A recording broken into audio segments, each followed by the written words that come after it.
ছোট ভাই আমি এই মাইয়া চাই না। হয়তো তুমি চাও কি?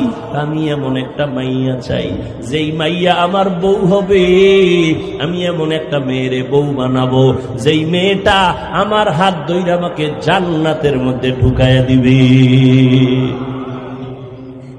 ছোট ভাই কয় এমন মাইয়াও নাই, তোর কপালে বিয়াও নাই।